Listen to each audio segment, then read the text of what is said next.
जी नमस्कार।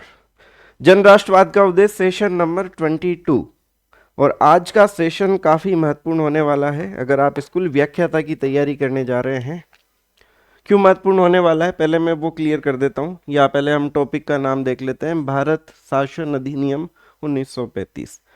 आज का सेशन क्यों महत्वपूर्ण होने वाला है, क्योंकि ये टॉपिक आपके किस में भी है, पॉलिटी में भी है और इंडियन हिस्ट्री का पार्ट भी रहेगा। आप में से कई विद्यार्थियों को पता नहीं होगा कि पॉलिटी में इस बार ये नया टॉपिक ऐड हुआ है। अगर आप सिलेबस को देखेंगे तो बिल्कुल वहाँ पर साफ शब्दों में मेंशन है भारत शासन अधिनियम 1935 या भारत सरकार अधिनियम 1935। समझने का टॉपिक है, आराम से शांति से समझते हुए चलेंगे और बहुत महत्वपूर्ण टॉपिक है, यहाँ से प्रश्न बनने की संभावना परीक्षा में रहेगी। ठीक है जी, चलिए। तो भारत शासन अधिनियम पीडीएफ के लिए कपिलांश एकेडमी का एप्लीकेशन आप डाउनलोड कर लीजिए, रजिस्टर करिए, क्योंकि क्लास का पीडीएफ आपको एप्लीकेशन पर ही मिलेगा। वापस से मैं 30 सेकंड का समय आपका और लेना चाहूँगा। पीडीएफ कैसे मिलेगा, ऐप को डाउनलोड करें, रजिस्टर करें, फिर उसके बाद फर्स्ट ग्रेड पर क्लिक करेंगे आप। जैसे आप इस पर क्लिक करेंगे तो टेस्ट सीरीज का एक सेक्शन होगा, टेस्ट सीरीज पर क्लिक करें, फिर चौथे नंबर पर इंडियन हिस्ट्री की टेस्ट सीरीज का ऑप्शन आएगा आपके सामने, वहाँ पर क्लिक करें, फिर उसके बाद उस पर कंटेंट पर क्लिक करें और वहीं पे यूट्यूब क्लास पीडीएफ का एक फोल्डर होगा, वहाँ पे सारी पीडीएफ आपको निःशुल्क अवेलेबल करा दी गई है, वहाँ से पीडीएफ डाउनलोड कर लीजिए, टेस्ट सीरीज भी ज्वाइन कर सकते हैं। चलिए, भारत सरकार अधिनियम 1935। देखिए, सबसे पहली बात हम यहीं से स्टार्ट करते हैं। कुछ फैक्ट आप ध्यान रखें। भारत सरकार या भारत शासन अधिनियम, अगर मैं आपसे ये पूछता हूं कि इस अधिनियम के कितने भाग थे, इसमें कितनी अनुसूचियां थी, इसके अंतर्गत कितनी धाराएं थी, तो 3 डेटा आप यहां से ध्यान रखें। अगर हम बात करें कि इसके अंतर्गत कितनी अनुसूचियां थी, सॉरी कितनी धाराएं थी, जिनको हम कहते हैं सेक्शन 321 321। अगर हम बात करें कि इसके अंतर्गत कितने भाग थे, तो इसमें थे दोस्तों 14 भाग थे। और बात की जाए कि इसके अंतर्गत अनुसूचियां कितनी थी, तो वो रहेगी 10 अनुसूचियां। तो पहले टॉपिक को हम आगे स्टार्ट करें उससे पहले ये आप तीनों याद कर लीजिए कि इसमें कितनी धाराएं थी, 321 धाराएं, 14 भाग और 10 अनुसूचियां। क्या पहली बात क्लियर है सभी को? काफी बड़ा अधिनियम है ये, इसीलिए इसको क्या कहते हैं, छोटा संविधान भी कहते हैं। इसे भारत का छोटा संविधान भी कहा जाता है, क्योंकि अपने आप में काफी बड़ा अधिनियम है। फिर इसके बाद कोई अधिनियम आया नहीं, उसके बाद फिर भारत आजाद हो गया था। ठीक है जी, और क्या खास बातें हैं इसकी? आधुनिक भारतीय संविधान का लगभग 70% हिस्सा इसी पर आधारित है, मतलब इसी में से लिया गया है। जो आज हम संविधान देख रहे हैं, जिसको हमने अपनाया है, उसका 70% हिस्सा इसी से लिया गया है। ठीक है जी, समझ में आ गई बात? ये 3-4 फैक्ट मैंने आपको बता दिए। ठीक है जी, आगे बढ़ते हैं। 321 धाराएं, 14 भाग और 10 अनुसूचियां। ठीक है, अब देखिए, थोड़ा सा भूमिका मैं आपको समझा देता हूँ कि ये सफ़र कहाँ से चला था। थोड़ा सा इसको समझिए आप, याद करिए। 1919 का अधिनियम, जिसको हमने क्या कहा था, मॉन्टेग्यू चेम्सफोर्ड सुधार कहा था, वो अधिनियम आया। उसके तहत प्रांतों में द्वैध शासन लागू किया गया, उसका फिर विरोध किया गया। द्विसदनीय व्यवस्था भी की गई, प्रांतों में द्वैध शासन, उसका पुरजोर तरीके से फिर धीरे धीरे विरोध हुआ। और इसी अधिनियम में एक बात मेंशन की गई थी, क्या, कि 10 साल के बाद हम इसका क्या करेंगे, रिव्यू करेंगे कि ये अधिनियम सही चल रहा है या नहीं चल रहा है। अगर इसमें कुछ कमियां हैं तो हम उनको दूर करेंगे। तो इसी अधिनियम में एक बात मेंशन कर दी थी, क्या, कि 10 साल के बाद हम एक आयोग का गठन करेंगे। लेकिन इन्होंने फिर 10 साल के बाद क्या, 10 साल से पहले ही आयोग का गठन कर दिया, जिसको हम क्या कहते हैं, साइमन कमीशन कहते हैं, 1927 में। ये सब हम पहले पढ़ चुके हैं, तो ज़्यादा मैं डिटेल में नहीं जाऊंगा इनके। ठीक है, तो 1927 में साइमन कमीशन आ गया, श्वेत कमीशन, सभी इसमें अंग्रेज थे। तो भारतीयों ने फिर इसका विरोध किया कि भारतीयों को शामिल इसमें करना चाहिए था, लेकिन आपने नहीं किया, इसका भी विरोध हुआ। साइमन गो बैक के नारे लगाए गए। ठीक है, हो गया। फिर उसके बाद याद करिए, फिर अंग्रेजों ने क्या कहा कि हम कुछ करते हैं तो आप उसका विरोध करते हो, तुम कुछ बना नहीं पाते हो, तो फिर चैलेंज दिया गया। फिर उसके बाद नेहरू रिपोर्ट, जिन्ना के 14 सूत्री कार्यक्रम आए, ठीक है। फिर उसके बाद क्या हुआ दोस्तों, फिर उसके बाद साइमन कमीशन का बहिष्कार किया गया, लेकिन फिर साइमन कमीशन ने अपनी रिपोर्ट सबमिट की। फिर उसके बाद अंग्रेजों ने गोलमेज सम्मेलन का आयोजन किया कि रिपोर्ट आ चुकी है, अब हम इस पे विचार विमर्श कर लेते हैं। 3 गोलमेज सम्मेलन हुए। प्रथम में कांग्रेस ने बहिष्कार कर दिया, द्वितीय में गांधी जी ने भाग लिया, लेकिन सांप्रदायिक बातों की वजह से गोलमेज सम्मेलन असफल रहे।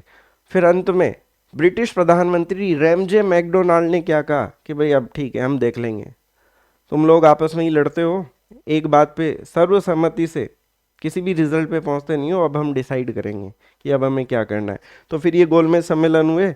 फिर उसके बाद एक श्वेत पत्र जारी किया गया जो कि तीनों गोलमेज सम्मेलन की रिपोर्ट थी। और फिर उसी रिपोर्ट के आधार पर किसका जन्म हुआ, 1935 के अधिनियम का जन्म हुआ।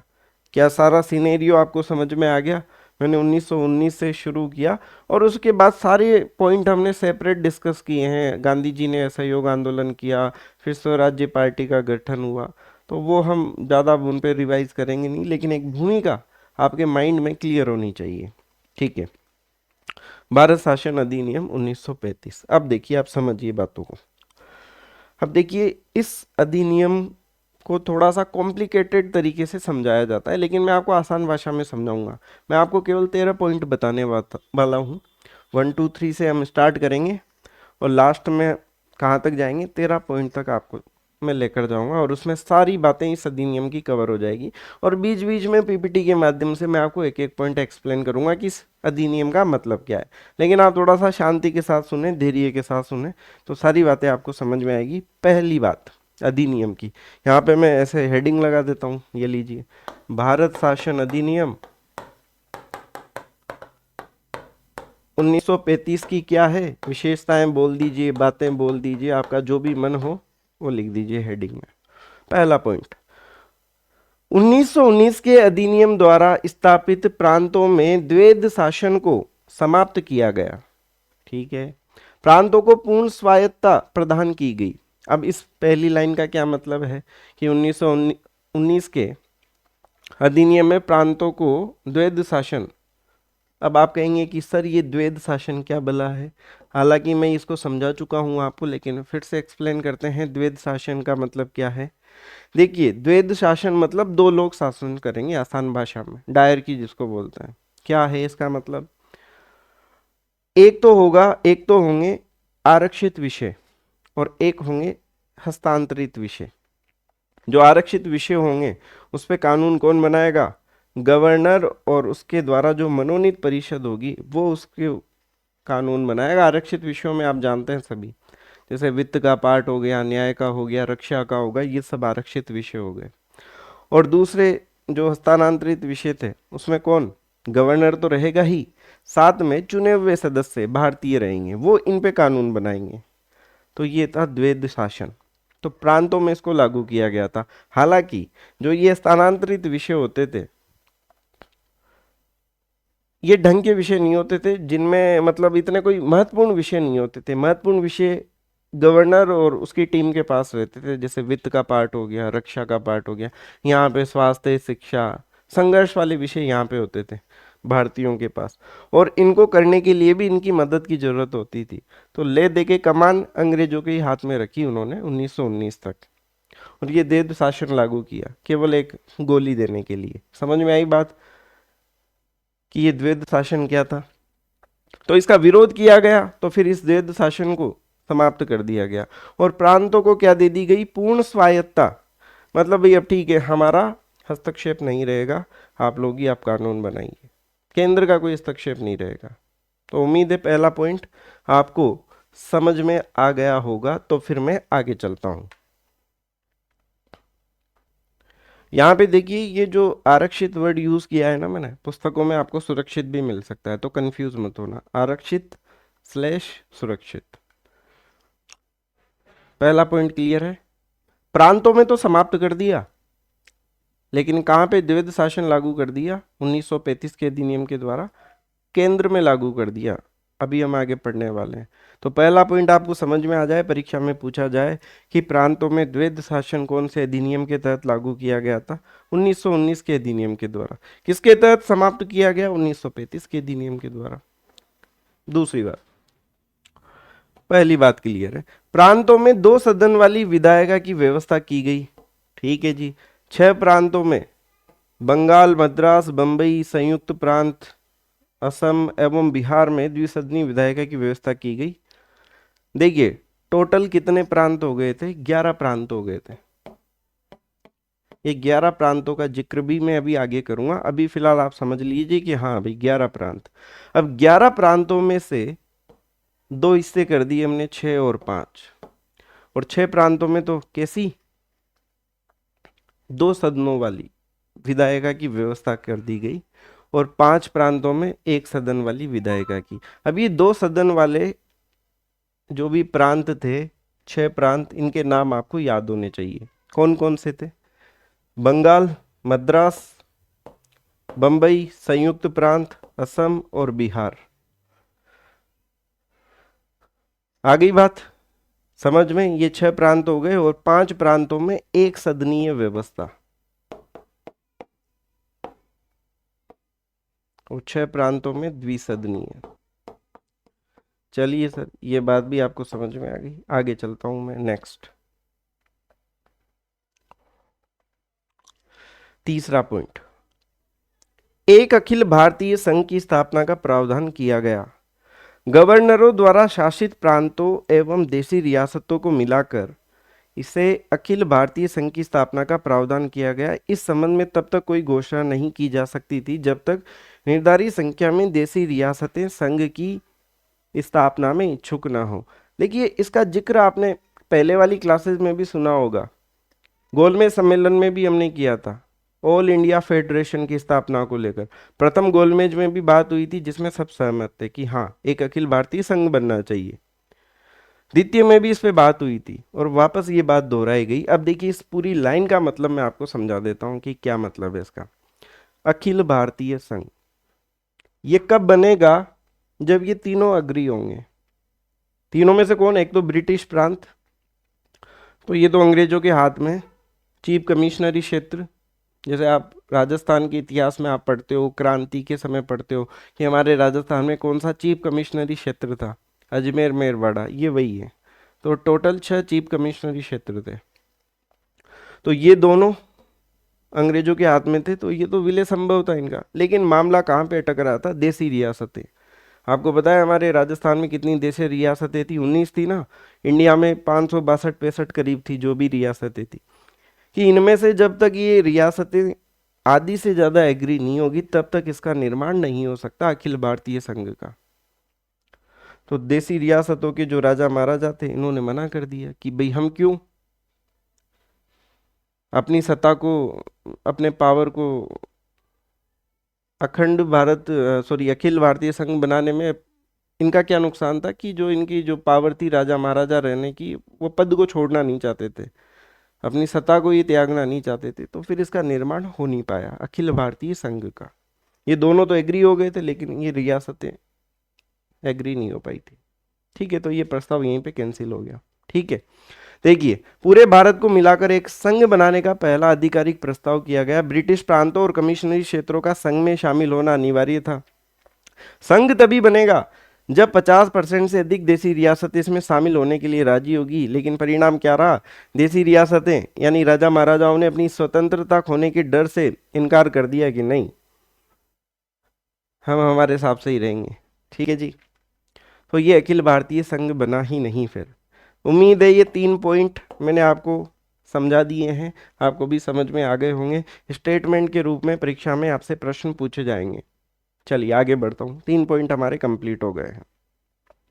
द्वैध शासन मैंने समझा दिया आपको, ये आरक्षित विषय, स्थानांतरित विषय, अखिल भारतीय संघ। ठीक है, चौथे नंबर पे बात करते हैं। भारत शासन अधिनियम 1935 की विशेषताओं का चौथे नंबर का पॉइंट, केंद्र में द्वैध शासन की व्यवस्था की गई। प्रांतों में तो समाप्त की गई और केंद्रों में व्यवस्था की गई। अभी थोड़ी देर पहले आपको समझाया था द्वैध शासन, ये वाला, ये केंद्र में लागू कर दिया। मतलब क्या हुआ इसका कि अब केंद्र में भी राज्यों का हस्तक्षेप रहेगा, भागीदारी बढ़ा दी यहां पे। 5वें नंबर का पॉइंट, इस अधिनियम द्वारा समस्त विषयों को 3 अनुसूचियों में विभाजित कर दिया गया, संघ सूची, प्रांत सूची और समवर्ती सूची। ये तो आप सब जानते ही हैं, पढ़ते भी हैं। संघीय सूची के विषय केंद्र के अधीन रहेंगे, प्रांतीय सूची के विषय प्रांतों के अधीन रहेंगे और समवर्ती सूची के विषय दोनों के पास अधीन रहेंगे। ये बात तो आप ऑलरेडी जानते हो। बताइए, ये रहा केंद्र और प्रांतों के बीच शक्तियों का स्पष्ट विभाजन। संघ सूची में कितने विषय थे? 59, प्रांतीय सूची में 54 और समवर्ती में 36 विषय, जहां पे दोनों केंद्र और प्रांत दोनों मिलकर कानून बना सकते हैं। ज़्यादा समझाने की जरूरत नहीं है। एक इंपॉर्टेंट बात यहाँ पे है जो आपके लिए समझने की है, क्या कि भाई जो विषय किसी भी सूची में नहीं है फिर उस पर फैसला कौन लेगा। तो यहाँ पे मैंने नोट लगा के इस बात को मेंशन किया है मित्रों, ये देखिए, जो विषय किसी भी सूची में नहीं थे उन पर फैसला लेने का विशेषाधिकार वायसराय को दिया गया। आगे बात समझ में? 59, 54 और 36 विषय। उम्मीद है ये पॉइंट भी आपको समझ में आ गया होगा। केंद्र में द्वैध शासन, ये संरक्षित विषय, ये हस्तांतरित विषय। संरक्षित विषय कौन से होते हैं? बढ़िया वाले, जैसे रक्षा वाला, विदेशी मामले, जनजातीय क्षेत्र, वित्त का, ये सब इसमें आते हैं। तो ये केंद्र में लागू कर दिया गया था। चौथा 5वां पॉइंट उम्मीद है समझ में आ गया होगा। अब आइए 6ठे नंबर के पॉइंट पर। भारत शासन अधिनियम की विशेषताओं के 5 पॉइंट हो चुके हैं। 6 नंबर पे एक संघीय न्यायालय की व्यवस्था की गई, फेडरल कोर्ट। इसके निर्णयों के विरुद्ध कुछ मामलों में इंग्लैंड में स्थित प्रीवी काउंसिल में अपील की जा सकती थी। बना दिया एक, ये रहा, संघीय न्यायालय की स्थापना कर दी 1 अक्टूबर 1937 को दिल्ली में। इसके खिलाफ भी आप अपील कर सकते हो, लेकिन फिर उसके लिए आपको लंदन जाना पड़ेगा प्रीवी काउंसिल में। अंतिम अपीलीय प्राधिकरण, जैसे वर्तमान में हमारे देश का सुप्रीम कोर्ट होता है वैसे ही, लेकिन यहां पे भी एक स्थापना कर दी साहब। ठीक है, चलूं आगे। मैं वापस से फिर कह देता हूं, पूरा पीडीएफ आराम से आप क्लास के बाद भी देख सकते हो। कहाँ पे मिलेगा? कपिलांश एकेडमी के एप्लीकेशन पे मिलेगा। उसको आप प्ले स्टोर से जरूर डाउनलोड कर लें और वहाँ से इसका पीडीएफ निःशुल्क प्राप्त कर सकते हैं। ये सारी बातें, सारी डिटेल में पीडीएफ आपको वहाँ पे मिल जाएगा। 6 पॉइंट हो चुके हैं मित्रों। 7वें नंबर के पॉइंट पे आ जाओ। शासन अधिनियम 1935। इस अधिनियम द्वारा 1858 के अधिनियम द्वारा स्थापित इंडिया काउंसिल को समाप्त कर दिया गया। इसके स्थान पर भारत सचिव के लिए सलाहकारों की नियुक्ति का प्रावधान किया गया। खतरनाक पॉइंट है भाई साहब। क्या मतलब है इसका? इंडिया काउंसिल को समाप्त कर दिया, ठीक है सर। अब देखो इसको समझते हैं पहले। देखो एक पद होता था भारत सचिव, कहाँ बैठता था ये बैठता था भाई साहब लंदन में, ब्रिटेन में। क्या होता था ये? एक तरीके से ब्रिटिश कैबिनेट मंत्री होता था और वहां की संसद में ये भाग लेता था। क्या करता था ये भाई साहब भारत सचिव? ब्रिटेन में रहकर भारत का शासन चलाता था ये भारत सचिव। यही अंतिम रिपोर्ट अंग्रेजों को यही देता था और वायसराय इसके अंडर में काम करता था। वायसराय रहता था हमारे देश में, इंडिया में। यहाँ पे मैंने लिखा है भारत, ये देखिए, ब्रिटेन में रहकर भारत का शासन चलाता है और वायसराय इसके प्रतिनिधि के रूप में भारत में रहता है। और ये जो भारत सचिव का पद है ये कब सृजित हुआ था? भारत शासन अधिनियम 1858 में सृजित हुआ था। अब देखो भाई साहब, ये तो केवल एक बंदा है। अब एक आदमी थोड़ी संभाल लेगा सब कुछ। इसके साथ इसके सहयोग करने के लिए कुछ सदस्य होने चाहिए ना, कोई परिषद होनी चाहिए। तो इसकी सहायता के लिए एक परिषद बनाई गई थी जिसको कहा जाता है इंडिया काउंसिल, या इसी को कहते हैं भारत परिषद हिंदी में। तो ये 1858 में स्थापित की गई थी और इन लोगों को सैलरी भी भारत के खजाने से ही दी जाती थी। फिर इसका विरोध भी किया गया था बाद में। तो भारत शासन अधिनियम 1935 ये कहता है कि इंडिया काउंसिल को समाप्त कर दिया इस अधिनियम में, जो कि ये पहले बनी हुई थी, और इसके स्थान पर क्या कर दिया, परामर्शदाताओं की नियुक्ति कर दी। इसको तो समाप्त कर दिया और इनकी नियुक्ति कर दी। अब आप इस पॉइंट को दोबारा पढ़िए, अब आपको समझ में आएगा।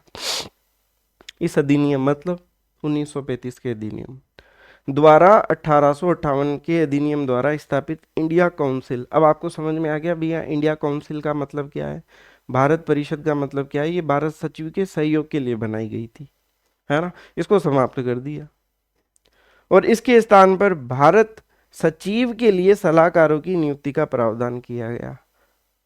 ये मैंने एक एक पॉइंट के रूप में आपको समझाने का प्रयास किया कि भारत सचिव क्या है, इंडिया काउंसिल क्या है। ये बैठता था इंग्लैंड में। क्लियर है बात सर। इसको समाप्त कर दिया और परामर्शदाताओं की नियुक्ति कर दी। 7 पॉइंट उम्मीद है समझ में आ गए होंगे आपको। अब देखो ये पॉइंट तभी आपको समझ में नहीं आ रहे होंगे अगर आपने मेरी पहले की क्लासेस नहीं देखी होगी, तो हो सकता है कोई पॉइंट आपको समझ में नहीं आ रहा होगा, क्योंकि ये सारी बातें एक दूसरे के साथ यहाँ पे कनेक्टेड है। और ये टॉपिक महत्वपूर्ण क्यों बनता है, क्योंकि ये पॉलिटी में भी ये टॉपिक दिया गया है आपके भारत शासन अधिनियम 1935। आप में से कई विद्यार्थियों को ये पता नहीं होगा कि अच्छा ये सिलेबस में ऐड हुआ है इस बार नया। अगर आप सिलेबस देखेंगे तो वहां पर आप पाएंगे कि हाँ बिल्कुल ऐड हुआ है। तो 7 पॉइंट हो गए हैं विद्यार्थियों, आगे चलते हैं 8वें नंबर के पॉइंट पर। सांप्रदायिक निर्वाचन प्रणाली का विस्तार किया गया। गांधी जी ने इसका विरोध किया था, अंबेडकर साहब इसको चाहते थे। फिर उनके बीच में पूना समझौता हुआ, पूना पैक्ट हुआ यरवदा में, जिसको यरवदा करार भी कहा गया जाता है। ये सब हम पढ़ चुके हैं। अब देखिए अंग्रेज क्या करें, फूट डालो राज करो, भाई इनको धर्मों में उलझाते रहो, लड़ाते रहो, धर्म और जातिवाद। सांप्रदायिक निर्वाचन प्रणाली का विस्तार किया गया। दलितों के लिए भी सांप्रदायिक आधार पर निर्वाचन प्रणाली का प्रावधान किया गया। अभी 1909 में तो पार्लियामेंटों में मुस्लिमों को दे दिया था। फिर उसके बाद 1909 में मुस्लिमों को दिया गया था पृथक निर्वाचन। फिर 1919 में एंग्लो इंडियन, ईसाई और बाकी को भी दे दिया, और अब दलितों को भी इसमें दे दिया गया है। ठीक है। और यहाँ पे इंपॉर्टेंट बात पता है क्या है, 1935 के अधिनियम में अनुसूचित जाति शब्द का पहली बार प्रयोग किया गया था। अनुसूचित जातियां, शेड्यूल कास्ट, जिनको पहले क्या बोलते थे, डिप्रेस्ड क्लास, दलित वर्ग। गांधी जी ने डिप्रेस्ड क्लास को हरिजन कह के संबोधित किया। अब फाइनली उन सभी जातियों के लिए एक शब्द बनाया, अनुसूचित जाति। इसका प्रयोग इसी अधिनियम में हुआ है 1935 में। यह भी प्रश्न पूछा जा सकता है आपसे। क्लियर है। तो दलितों को भी दे दिया सर, ठीक है। 8वें नंबर पे 9वें नंबर का पॉइंट, एक केंद्रीय बैंक का प्रावधान किया गया जो भारतीय रिजर्व बैंक कहलाया। जो आप आज पढ़ते हो ना आरबीआई, हाँ ये इसी की देन है भाई साहब। इसीलिए आरबीआई की स्थापना और अधिनियम आप पढ़ते हो तो 1935-34 का नाम आता है कहीं ना कहीं, वो इसीलिए आता है। ठीक है। रेलवे के नियंत्रण, निर्माण, रख रखाव एवं संचालन के लिए एक संघीय रेलवे प्राधिकरण का प्रावधान किया गया। आज भी जो भारत देश में आज भी जो रेलें चल रही है वो सब ये अंग्रेजों की देन है। 11 नंबर पे देखिए, बर्मा को भारत से पृथक कर दिया गया। सिंध एवं उड़ीसा दो नए प्रांत बनाए गए। ये भी एक पॉइंट बनता है कि सिंध एवं उड़ीसा दो नए प्रांत बनाए गए, और इनके बनाने के बाद अब प्रांत कितने हो गए दोस्तों, 11 प्रांत हो गए थे देश में। याद करिए स्टार्टिंग में मैंने एक पॉइंट लिखवाया था आपको, 11 प्रांत। इनमें 6 प्रांतों में तो द्विसदनीय व्यवस्था और 5 में एक सदनीय। तो ये 11 में ये दो और इंक्लूड कर दिए गए थे। कौन से दो नए प्रांत बनाए गए, उड़ीसा और सिंध। और बर्मा को भारत से पृथक कर दिया। ठीक है। ये देखिए इसको भी आप ऐसे समझ सकते हैं, मैं पीपीटी के माध्यम से आपको समझाना चाहता हूं। देखिए ये था पहले अखंड भारत, ठीक है। फिर पाकिस्तान अलग हो गया, बांग्लादेश अलग हो गया, बर्मा अलग हो गया, 1935 के पहले भारत की स्थिति ये हुआ करती थी, और फिर आफ्टर 1935 आप देखिए स्थिति ये हो गई।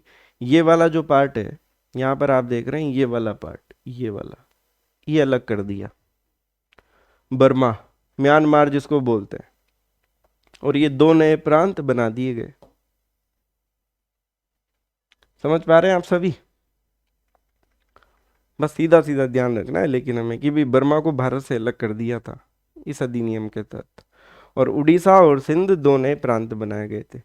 तो उम्मीद है 11 पॉइंट आपको शानदार तरीके से समझ में आ गए होंगे। आगे चलता हूं मैं 12 नंबर का पॉइंट। 1919 एक्ट प्रावधान के बाद 1926 में दोस्तों, 1919 का जो कौन सा था, मॉन्टेग्यू चेम्सफोर्ड सुधार या भारत शासन अधिनियम 1919 के तहत क्या कहा गया था कि भाई एक लोक सेवा आयोग बनाएंगे। हालांकि ये 1926 में बना था, ठीक है, कोई विशेष बात नहीं है, लोक सेवा आयोग। फिर 1935 में इस लोक सेवा आयोग को क्या कर दिया, संघीय लोक सेवा आयोग कर दिया इसका नाम, जिसको क्या बोला जाता था, FPSC, फेडरल, संघीय, फेडरल। और फिर स्वतंत्रता के बाद इस संघीय की जगह संघ कर दिया, और ये FPSC की जगह UPSC कर दिया इसको। जो आज आजकल आप UPSC बोलते हो, वो यही है भाई साहब। शुरुआत तो अंग्रेजों ने की थी इसकी भी, ठीक है। तो ये 12 नंबर का पॉइंट भी आपको समझ में आ गया होगा। ये सब 1935 के अधिनियम की बातें हैं। एक अंतिम पॉइंट और देखिए, पृथक निर्वाचन पद्धति का विस्तार करते हुए मतदाताओं की संख्या में वृद्धि कर दी। क्या मतलब है इसका? अंग्रेजों ने मतदान करने का अधिकार सभी को नहीं दिया था, अब उसमें विस्तार कर दिया है और लोगों को और शामिल कर लिया है मतदाताओं की लिस्ट में। तो मतदाता प्रणाली में विस्तार किया है, मतदाताओं की संख्या में वृद्धि की 1935 में। ये हो गया भारत शासन अधिनियम 1935, जो कि मैंने लगभग, हमारी क्लास को हो गए हैं 27 मिनट, 27 मिनट में आसान भाषा में आपको समझाने का प्रयास किया है। 13 पॉइंट, इससे कम समय में हो ही नहीं सकता ये, और इतनी आसान भाषा में। अभी क्लास पूरी नहीं हुई है। चलिए सर, ठीक है, मतदाताओं की संख्या भी बढ़ा दी। एक अंतिम कंक्लूजन और पढ़ लेते हैं। प्रांतों में उत्तरदायी शासन स्थापित किया गया, किंतु प्रांतीय गवर्नर को विवेकी अधिकार देकर इसे सीमित करने का प्रयास किया गया, ठीक है। देशी रियासतों के संघ में सम्मिलित होने की पर्याप्त संख्या के प्रावधान के कारण भारतीय संघ की स्थापना नहीं हो पाई। वो बताया था ना आपको, फेडरल एक संघ बनाने का प्रयास किया गया था, उसमें जो राजा महाराजा थे रियासतों के, वो अपनी स्वतंत्रता खोना नहीं चाहते थे, लेकिन तो फिर वो संघ बन ही नहीं पाया। भाई ब्रिटिश प्रांत राजी हो गए थे, चीफ कमिश्नरी क्षेत्र उन्होंने हाँ कर दी थी, लेकिन रियासतों ने हाँ नहीं की, तो मतलब संघ का निर्माण हो नहीं पाया, ठीक है। इस विषय पर जब देशी रियासतों से बातचीत प्रारंभ की गई, तब उन्होंने ऐसे विषयों पर चर्चा शुरू कर दी जिनका तत्काल समाधान संभव नहीं था। संघीय न्यायालय भी अंतिम न्यायालय नहीं था, इसके विरुद्ध इंग्लैंड में प्रिवी काउंसिल थी। इस अधिनियम का बहुत बड़ा भाग भारत के संविधान का अंग बना। भारतीय संघ से संबंधित व्यवस्था को छोड़कर अन्य सभी प्रावधान 1 अप्रैल 1937 से लागू हो गए। अब देखो, ये भी इंपॉर्टेंट बात है, अब लोग कंफ्यूज हो जाते हैं। भाई अधिनियम तो 1935 का है, लागू कब से हुआ? तो आपके मन में आएगा कि 1 अप्रैल 1935 से ही लागू हो गया होगा। नहीं, लागू कब से हुए हैं भाई साहब? 1 अप्रैल 1937 से। अब 1937 में दोस्तों प्रांतीय चुनाव होंगे। अब देखो, टॉपिक तो हो गया, लेकिन अब आपको पता कैसे चलेगा कि ये टॉपिक आपको समझ में आया या नहीं? तो इसका एक ही समाधान है, कपिलांश एकेडमी का ऐप डाउनलोड कीजिए और ये topic wise test series join कर लीजिए। मात्र 55 रुपीज़ का चार्ज है, जहाँ पर आप हर टॉपिक का आप टेस्ट दे सकते हो। मैंने हर टॉपिक को डिवाइड किया है, जैसे अभी गोलमेज सम्मेलन का अलग टॉपिक, पूना समझौता अलग टॉपिक, तृतीय गोलमेज सम्मेलन का अलग टेस्ट, 1935 का शासन अधिनियम अलग टेस्ट। तो इस टॉपिक के MCQ की प्रैक्टिस आप करें, एप्लीकेशन को डाउनलोड कर लीजिए, लिंक वीडियो के डिस्क्रिप्शन में है, और वहाँ पे भारत शासन अधिनियम का आप टेस्ट दीजिए। वहाँ पे मैंने जितनी भी बातें आपको समझाई है, समझने के बाद आप वहाँ से प्रैक्टिस करिए, तब आपको पता चलेगा कि कितने पानी में आप हो। ठीक है, आपका कोई सुझाव, कोई भी सजेशन, कोई भी सवाल कमेंट कर दीजिए। साथ ही एजुकेशनल मैनेजमेंट की भी हमारी सीरीज चल रही है, उसका लिंक भी वीडियो के डिस्क्रिप्शन में है, तो उसको भी आप एक बार जरूर देखिए। कुछ अलग बातें आसान भाषा में आपको कपिलांश एकेडमी के प्लेटफॉर्म पर जरूर मिलेगी। ठीक है जी, मिलते हैं फिर नेक्स्ट सेशन में। अगले सेशन में हम प्रांतीय चुनावों को कंप्लीट करेंगे 1937 में। लगभग अब ये टॉपिक अब कंप्लीट होने वाला है हमारा। धन्यवाद।